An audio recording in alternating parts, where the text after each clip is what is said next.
Moving on to the last set of stitches, and these are all what I consider to be texture stitches, so you use them for the centres of flowers, for dot patterns, that kind of thing.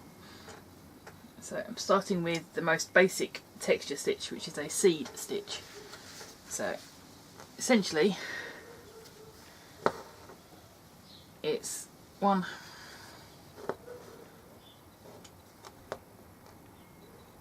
and 2.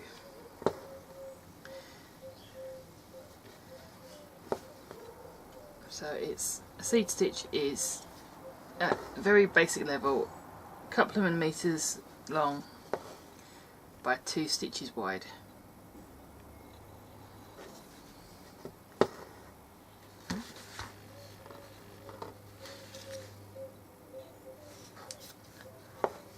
So that is a seed stitch. You can do a lot of them in a cluster. You can create quite a dense pattern.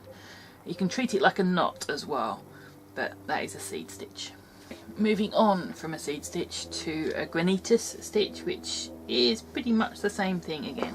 So a smallish stitch. This one you can do maybe a couple of millimetres larger than a seed to start with, and you go another stitch on the left, keeping the top and bottom really close, and then a stitch on the right. If you want to go through the same hole each time, you can.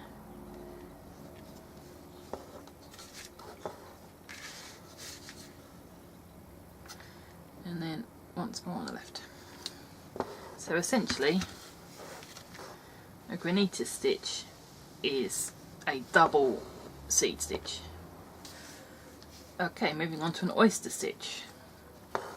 Now this is a looping stitch. So if you loop over your thread, you find it easier to do it this way, come back through the same hole, or thereabouts, quite close to the same hole, and make a loop in that direction with a twist, and then put your needle in just past your first loop to anchor the top one, and then turn the thread over and do that again in the opposite direction,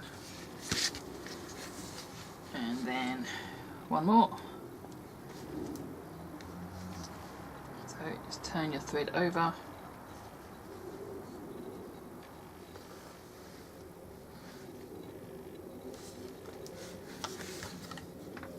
and that is an oyster stitch. So for your first level of texture stitches, it's a simple single stitch. For a seed and Granitus, you just pull them together, and an oyster you just loop on top of a loop. So that's part 1 of texture stitches.